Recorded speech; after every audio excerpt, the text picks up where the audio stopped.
I stood in front of the mirror, adjusting my veil for the 100th time. The lace cascaded down my shoulders like a waterfall of dreams. Today was supposed to be perfect. After 3 years of planning, saving every penny for my teaching salary, and coordinating with vendors who kept raising their prices, I was finally marrying Daniel. The morning sunlight streamed through the bridal suite windows, painting everything in gold. My bridesmaids fussed around me, fixing imaginary problems with my dress. Mom had tears in her eyes as she fastened my grandmother's pearl necklace around my throat. Everything felt magical until I heard the commotion downstairs. Voices rose in surprise, then confusion, then something that sounded almost like celebration. My maid of honor, Bethany, rushed to the window and gasped. When I joined her, my heart stopped. My sister Clarissa was stepping out of a limousine wearing a flowing white gown that sparkled in the sunlight. She wore a veil. She carried a bouquet. And she was smiling like she'd just won the lottery. The guests who'd arrived early were gathering around her, cameras flashing. My wedding day had just been hijacked. I couldn't move. My feet felt glued to the carpet as I watched Clarissa pose for photos on my wedding day, in a white dress, stealing the attention I'd worked so hard to create. Bethany grabbed my arm. "What is she doing?" she hissed. But I had no answers. My younger sister had always been dramatic, always needed to be the center of attention, but this crossed every line imaginable. I stumbled backward, my hand clutching my chest. Mom disappeared from the room without a word, probably rushing down to confront Clarissa. Within minutes, my phone exploded with messages. Guests were asking if there was a double wedding. Relatives wanted to know why nobody told them Clarissa was also getting married. My aunt texted asking if we planned this surprise together. The ceremony was supposed to start in 40 minutes. My carefully planned timeline was crumbling. Through the window, I watched Clarissa laugh and twirl, her dress catching the light. She hugged arriving guests, accepting their congratulations. She was announcing something, gesturing excitedly, showing off a ring I'd never seen before. My bridesmaids stood frozen, unsure whether to comfort me or run downstairs to fix this disaster. I felt invisible in my own bridal suite, watching my sister steal the day I'd dreamed about since childhood. The ceremony happened, but it felt like watching someone else's wedding. I walked down the aisle in a daze, barely registering Daniel's concerned expression. Clarissa had positioned herself in the front row, still wearing her white dress, soaking up whispers and stares. Guests kept glancing between us, confused about what was happening. The photographer I'd hired spent half the ceremony photographing my sister instead of me. During the vows, I heard Clarissa's voice carrying over the minister's words as she talked to relatives about her engagement to someone named Preston. I repeated my vows mechanically, my voice hollow. When Daniel kissed me, the applause felt muted, distracted. At the reception, things got worse. Clarissa had somehow convinced the DJ to make an announcement about her engagement. She stood up, grabbed a microphone, and spent 10 minutes talking about Preston, their love story, and their wedding plans. Half the guests gathered around her table, offering congratulations. My wedding cake sat forgotten. My first dance happened while people chatted about Clarissa's news. I smiled through it all, my face aching from the effort. Daniel kept asking if I was okay, but I couldn't find words. How could I explain that my own sister had erased me from my wedding day? The weeks after the wedding were hollow. People posted photos on social media, and half of them featured Clarissa in her white dress. The comments asked about the two brides and praised her boldness. My own wedding photos felt secondary, contaminated by her presence in the background of nearly every shot. I took my honeymoon with Daniel, but I couldn't shake the hurt. At night, while he slept, I lay awake replaying that day, feeling the sting of betrayal over and over. When we returned home, I made a decision. Instead of confronting Clarissa, instead of letting anger consume me, I would do something she'd never expect. I started researching charities that supported causes Clarissa cared about. Growing up, She'd always talked about her dream of helping children in foster care. She'd spent summers volunteering at youth centers, mentoring teenagers who reminded her of herself. Despite everything, I knew that passion was real. So I began planning.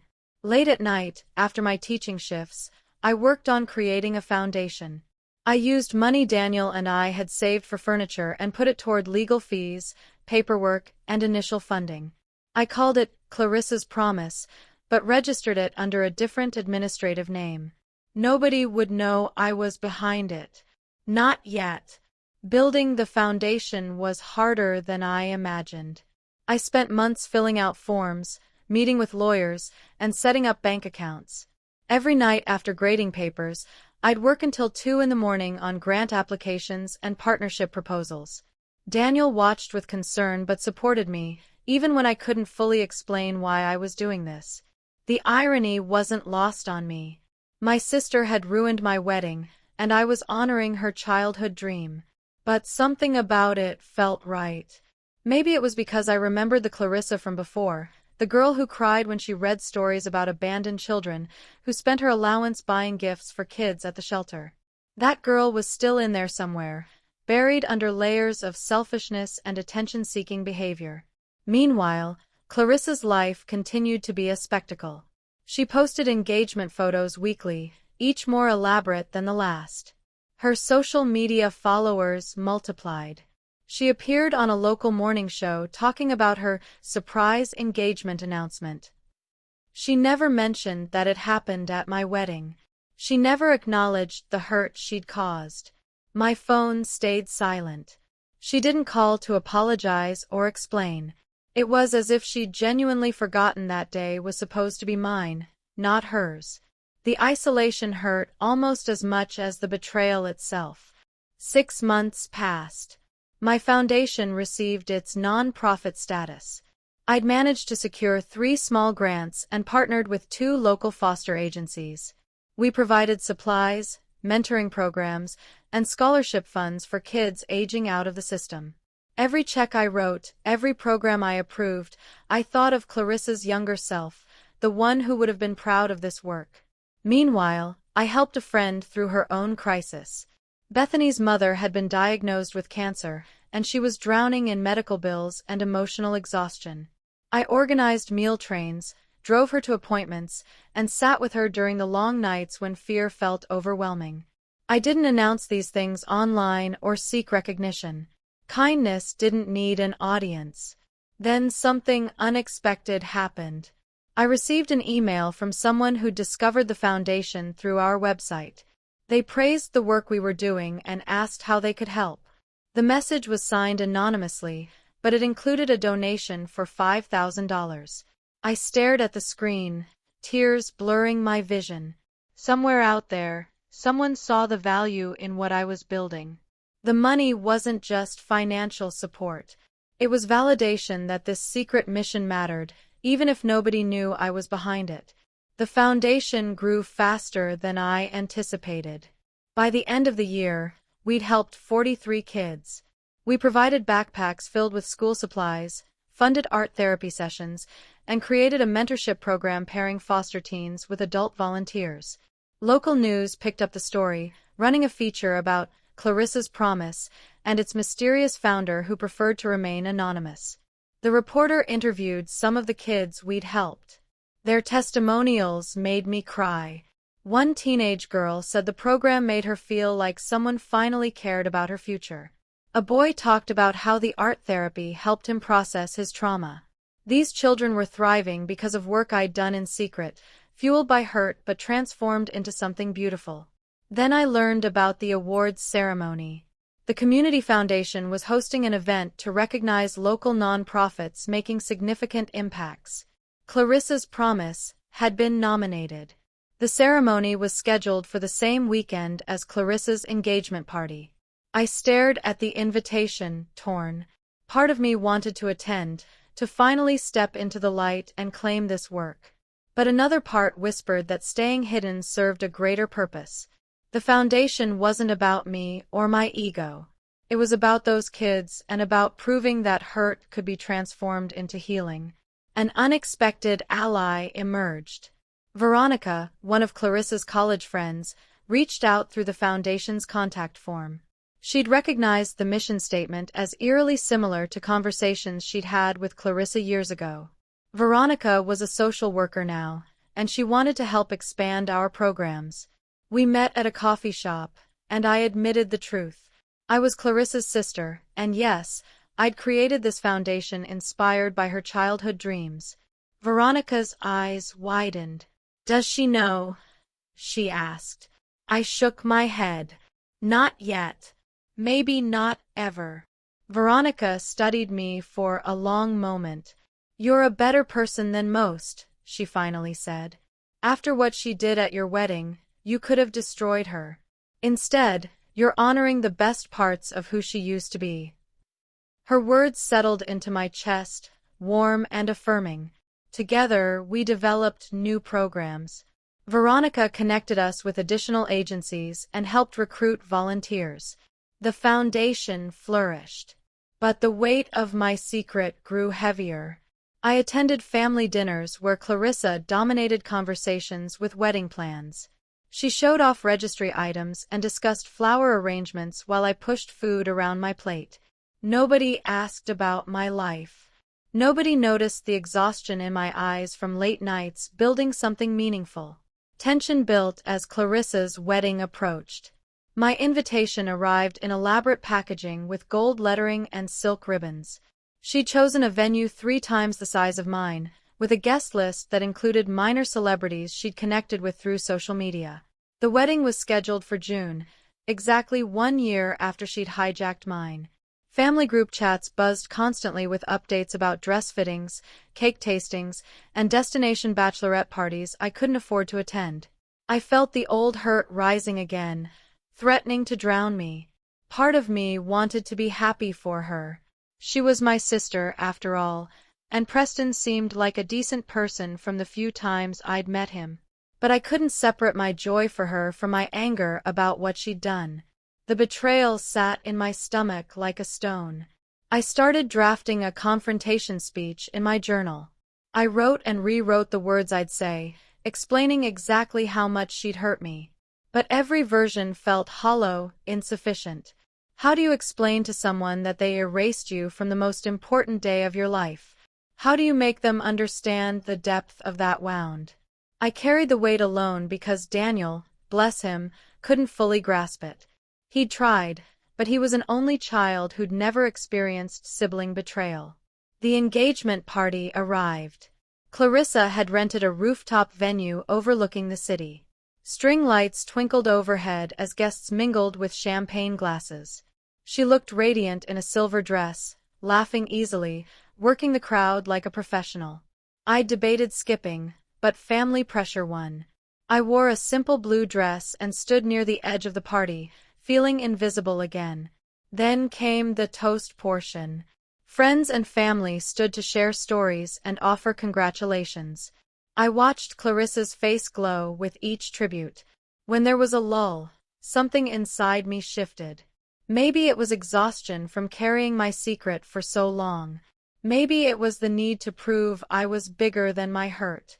I stood, my legs shaking, and raised my glass. "Clarissa," I began, my voice catching. "You've always known how to command a room. You're magnetic, ambitious, and fearless. I hope your marriage is filled with all the joy and attention you deserve." The words were genuine despite their layered meanings. Clarissa's eyes met mine across the room, surprise flickering across her face. People applauded. Some wiped away tears, moved by what they saw as sisterly love. But I felt the hollowness of performing kindness while my heart ached. After the toast, several guests approached me, commenting on how gracious I was. If only they knew. I withdrew after that night. The performance of happiness had drained something vital from me. I threw myself deeper into the foundation work, spending every free moment expanding programs and reaching more children. The awards ceremony approached, and I decided to attend but remain anonymous. I sat in the back row as Clarissa's Promise received recognition for outstanding community impact. The presenter read a statement I'd written about the Foundation's mission, emphasizing how every child deserves to feel seen and valued. The audience applauded. Foster kids we'd helped spoke from the stage, sharing how the programs had changed their trajectories. I cried silently in the darkness, proud of what we'd built but aching with the loneliness of having no one to celebrate with. The success felt hollow without acknowledgement. Meanwhile, Clarissa's wedding preparations reached a fever pitch. She'd hired a wedding planner who posted behind-the-scenes content daily. The dress reveal got 20,000 likes. Her bachelorette party in Mexico was covered by a lifestyle blog. She was living her dream while I lived in the shadows of mine. The contrast wasn't lost on me. She created spectacle and fanfare. I created substance and impact. But only one of us received recognition, and it wasn't me. Clarissa's wedding day arrived with perfect weather. The venue looked like something from a fairy tale, with flowers cascading everywhere and a string quartet playing classical music. I arrived early, helping Daniel adjust his tie in the parking lot, steeling myself for another day of watching Clarissa shine. During the ceremony, she made a comment that shattered my carefully maintained composure. As she passed me on her way down the aisle, she leaned over and whispered, "Thanks for not wearing white this time." She smiled like it was a joke, like that day a year ago was just a funny memory instead of the moment she broke my heart. My hands clenched in my lap. Daniel grabbed my hand, squeezing gently. The ceremony continued, but I barely heard it. The words echoed in my head. This time. As if I'd been the one who needed reminding about appropriate wedding attire. As if she hadn't been the one who violated every unspoken rule about respecting someone's special day. That was the moment I knew. I couldn't keep this secret anymore. Clarissa needed to understand what she'd done, needed to see the consequences of her actions and the grace I'd extended despite them.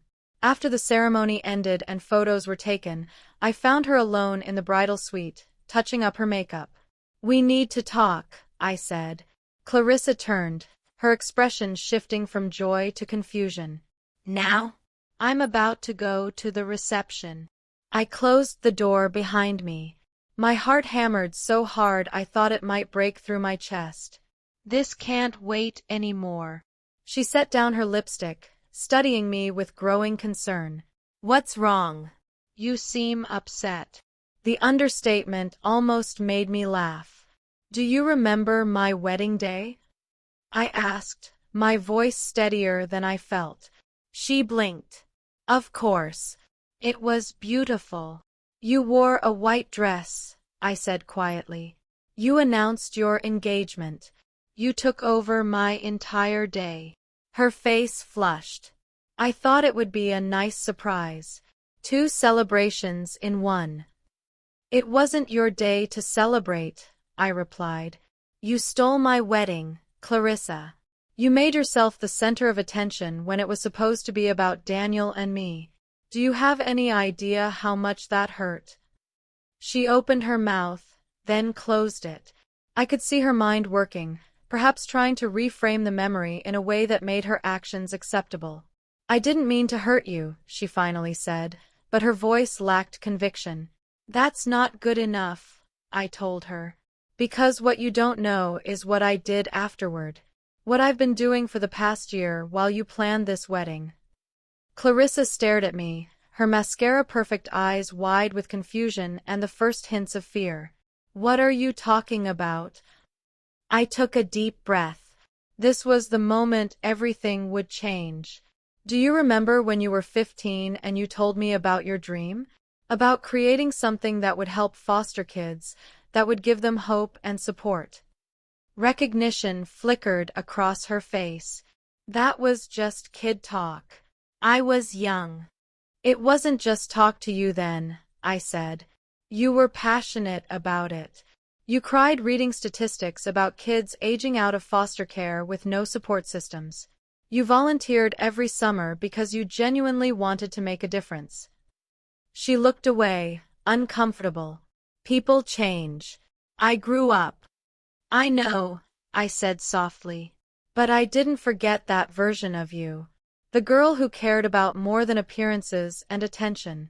So after you ruined my wedding, after you made me feel invisible on what should have been the happiest day of my life, I could have gotten revenge. I could have exposed you, turned the family against you, made your life miserable. Clarissa's hands trembled slightly. But you didn't. No, I agreed. Instead, I built something. I created a foundation called Clarissa's Promise, dedicated to helping foster children. For the past year, I've worked every night after teaching, poured money into it, sacrificed sleep and time with my husband, all to honor the best version of who you used to be. The color drained from Clarissa's face. You what? I built a foundation in your name, I repeated. We've helped dozens of kids. We provide supplies, therapy, mentorship, scholarships. Everything you used to dream about doing, I made it real. Her hand flew to her mouth. Why would you do that? After I ruined your wedding, why would you honor me? Because I'm not you, I said simply. Because I believe in transforming hurt into something meaningful. Because somewhere under all your selfishness and need for attention, that girl who cared about foster kids still exists. Or at least, I hoped she did. Tears started forming in Clarissa's eyes, smudging her perfectly applied makeup. I don't understand. You did all this in secret, without telling anyone. Not for recognition, I explained. Not to make myself look good. I did it because those kids deserved help, and because I wanted to prove that your actions wouldn't break me. I wanted to show that even when someone hurts you deeply, you can choose grace over revenge. The tears spilled over now, running down her cheeks in dark streams. Oh God, she whispered. What have I done? I felt my own eyes burning. You made a selfish choice that hurt me more than you'll ever fully understand. But I made a choice too. To let love be bigger than hurt. Clarissa collapsed into a chair, her wedding dress pooling around her like a white storm. She sobbed without restraint, her shoulders shaking. Everything she'd carefully constructed that morning, the makeup, the hair, the perfect bride image, was dissolving into raw emotion. I'm so sorry, she choked out between sobs. I'm so sorry. I don't even know why I did it. I just saw you getting married and I panicked. Preston had just proposed and I wanted everyone to know, to celebrate us too, and I didn't think about how it would make you feel. I was so caught up in myself that I couldn't see past my own excitement. She looked up at me with swollen, red eyes. You should hate me. You have every right to hate me. But instead, you built something beautiful in my name. You honored a dream I'd abandoned because I got too focused on being popular and admired. I knelt beside her chair, my own tears flowing freely now. I did hate you for a while, I admitted.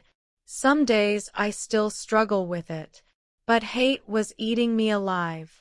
The foundation gave me somewhere to put all that pain. It transformed it into something that actually helps people. Clarissa grabbed my hands. The kids you helped, tell me about them. So I did. I told her about Tasha, who wanted to be a doctor. About Marcus, whose art was featured in a local gallery. About Kennedy, who'd found a permanent foster family through connections we'd made. With each story, Clarissa cried harder. We stayed in that bridal suite for nearly an hour.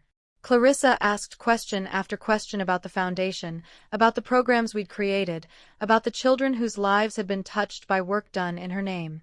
She listened with an intensity one hadn't seen from her in years, perhaps ever. I want to help, she finally said, her voice hoarse from crying. I want to be part of this, if you'll let me.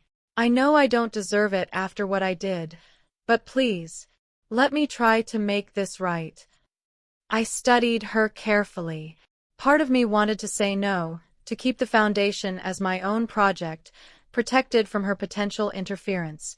But I saw something in her eyes that reminded me of that 15-year-old girl who'd cried over foster care statistics.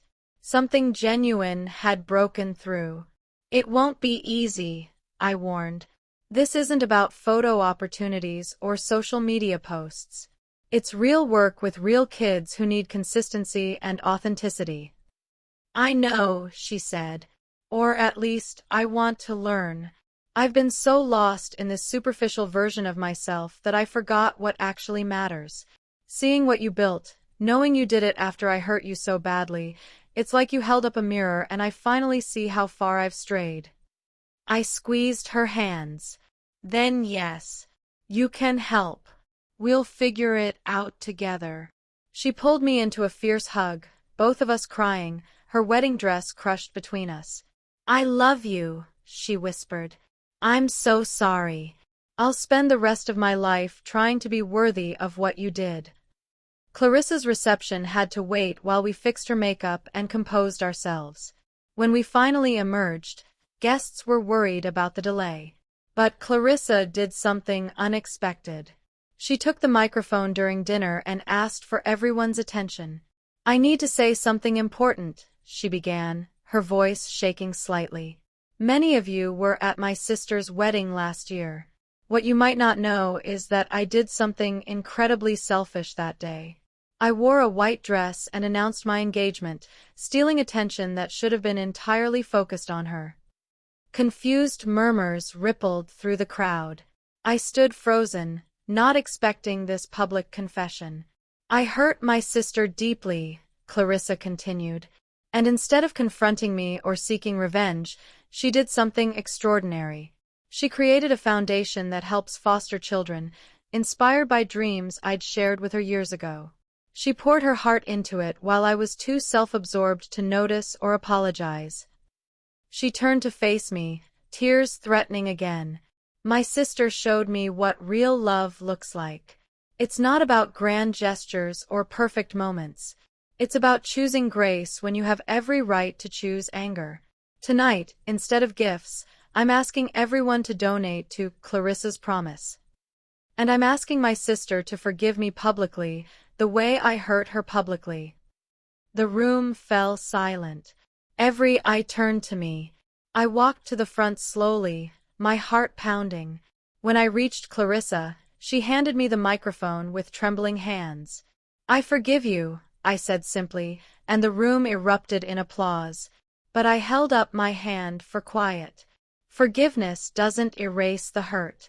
It doesn't make what happened okay. But it makes space for healing and growth. My sister made a mistake, and I chose to respond with love instead of retaliation. Not because I'm perfect, but because I believe people are worth more than their worst moments. I looked at Clarissa. The foundation has been my secret project, but it doesn't have to stay secret anymore.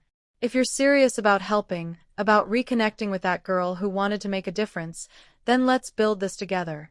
Let's turn your wedding into a launch point for something bigger than both of us. The applause this time was deafening. Guests pulled out phones and tablets, accessing the foundation's website to make donations. By the end of the night, we'd raised $40,000. Preston, Clarissa's new husband, pledged his marketing skills to help expand our reach. Family members volunteered to help with various programs. What started as my lonely secret project was transforming into a community effort. And Clarissa stood beside me through it all, her hand in mine, her eyes clear and focused for the first time in years. The months following Clarissa's wedding were transformative. She wasn't perfect at first. There were moments when her old habits surfaced, when she wanted to post photos for attention rather than impact.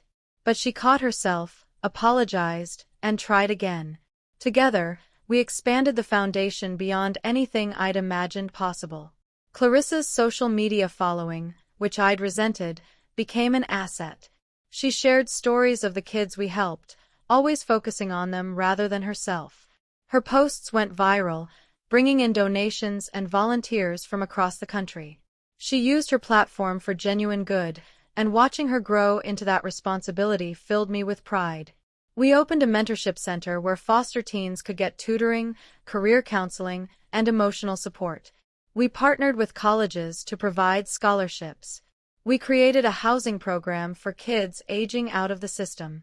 Every program addressed needs Clarissa had identified years ago when she first dreamed of helping. She'd found her way back to that passionate 15-year-old, but with adult resources and determination. Daniel watched this transformation with amazement. "You did this," he told me one night. "You chose love when most people would have chosen revenge, and look what it created." But I knew it wasn't just me. It was Clarissa choosing to face her selfishness and change. It was both of us learning that family means holding space for growth. A year after Clarissa's wedding, we hosted an anniversary celebration for the foundation. We'd helped over 200 children by then, and many of them attended with their foster families. The event was held outdoors in a park, with games and food and speeches from kids whose lives had been changed. Clarissa and I stood together as various children shared their stories. Tasha announced she'd been accepted to medical school with a full scholarship we'd helped secure. Marcus displayed paintings that would be featured in his first gallery show. Kennedy introduced us to her adoptive parents, who'd finalized the adoption that month. Each story was a reminder of why we'd started this work. After the formal program ended, Clarissa and I found a quiet bench overlooking the festivities. "Thank you," she said quietly, "for not giving up on me, for seeing something worth saving when I couldn't see it myself." "Thank you for changing," I replied, "for doing the hard work of becoming someone better. That's not easy." She leaned her head on my shoulder. "Remember when we were kids and we'd stay up late talking about what we'd do when we grew up? You said you'd be a teacher who changed lives. I said I'd help kids who felt invisible." I smiled. "We're both doing exactly what we dreamed. It just took a painful detour to get here." "Some detours are necessary," Clarissa said. "Even the ones that hurt." On that park bench, Clarissa reached into her purse and pulled out a small wrapped box. "I have something for you. I've been working on it for months." I unwrapped it carefully to find a silver bracelet with 2 charms, a tiny wedding cake and a tiny house. Clarissa pointed to each one. "The cake represents your wedding day, which I ruined but which also started this journey. The house represents the foundation, the home we've built for kids who need one." Tears blurred my vision. "It's beautiful. There's an inscription inside," she said. I turned the bracelet, reading the engraved words, "Grace transforms everything." "When you gave me grace I didn't deserve," Clarissa explained, "it transformed me. It transformed us. It transformed the lives of hundreds of kids. Grace is the most powerful force I've ever witnessed, and I wanted you to have a reminder of what your choice created." I hugged her tightly, both of us crying again. These weren't tears of hurt anymore. They were tears of healing, of restoration, of 2 sisters finding their way back to each other through the hardest possible route. The bracelet became my most treasured possession, not because of its monetary value, but because of what it represented. Forgiveness wasn't weakness. It was the foundation on which everything meaningful was built. 2 years after that devastating wedding day, Clarissa and I stood on a stage together at a national conference for non-profit organizations. We'd been invited to speak about Clarissa's promise and how it had grown so rapidly. The audience of over 1,000 people listened as we shared our story.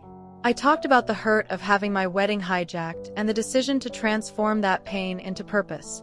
Clarissa spoke about her selfishness, her public apology, and her journey toward becoming someone who valued substance over spectacle. "My sister gave me the greatest gift," Clarissa said into the microphone. "She gave me a mirror that showed who I'd become and a map for who I could be. She didn't do it with anger or revenge. She did it by quietly building something in my name, trusting that I'd eventually rise to meet it." I added, "We all have moments when people hurt us. The question isn't whether we'll face pain, it's what we'll do with it. Will we let it make us bitter, or will we compost it into something that feeds growth?" The standing ovation lasted 3 minutes. Afterward, dozens of people approached us, sharing their own stories of family betrayal and reconciliation. We exchanged contact information, building a network of people committed to choosing grace. That night, Clarissa and I celebrated with room service in our hotel, laughing about how far we'd come from that awful wedding day. The foundation continued growing. We opened 3 more mentorship centers in different cities. We partnered with national organizations focused on foster care reform. We influenced policy changes that improved support for aging-out youth. Every milestone felt significant, but none more than the day we received notification that we'd been selected for a major grant. The foundation would receive $5 million over 5 years to expand our programs nationwide. Clarissa and I read the email together, screaming with excitement. $5 million, she kept repeating. Do you realize how many kids we can help with $5 million? But there was a challenge embedded in the grant requirements. We needed to demonstrate sustained leadership and create a governance board. We needed to professionalize our operations and develop systems that could scale. The work ahead was daunting. I was exhausted from juggling teaching and foundation work. Clarissa was overwhelmed by the responsibility. We faced our biggest test yet, maintaining the heart of what we'd built while growing into something larger. We spent months in strategic planning sessions, hiring staff, creating organizational structures. There were arguments about priorities and disagreements about direction. But we'd learned how to communicate, how to fight without destroying each other, how to find compromise while protecting our mission. The foundation survived its growing pains and emerged stronger. Today, 4 years after Clarissa stole my wedding day, I stood in the foundation's new headquarters. Sunlight streamed through large windows overlooking a playground where foster children laughed and played. Photos of kids we'd helped line the walls, each one representing a life forever changed. Clarissa joined me at the window, both of us watching the children below. I still can't believe you did all this, she said. I hurt you so badly, and you responded by building something that honored me. Most people would have destroyed me. I turned to face her. You were never my enemy, Clarissa. You were my sister who'd lost her way. There's a difference. I found my way back because you left breadcrumbs, she said. Every program you created, every child you helped in my name, was a reminder of who I could be if I chose to change. I squeezed her hand. The real miracle isn't that I forgave you. It's that you chose to become someone worth forgiving. Forgiveness opens doors, but transformation walks through them. You did the walking. The children below called for us to join their game. We headed downstairs together, our relationship stronger for having been broken and rebuilt. I'd learned that holding grudges is exhausting, but extending grace creates space for miracles. Clarissa had learned that attention and admiration are empty without substance and purpose. Together, we'd learned that family isn't about perfection. It's about choosing each other again and again, even after hurt. Especially after hurt.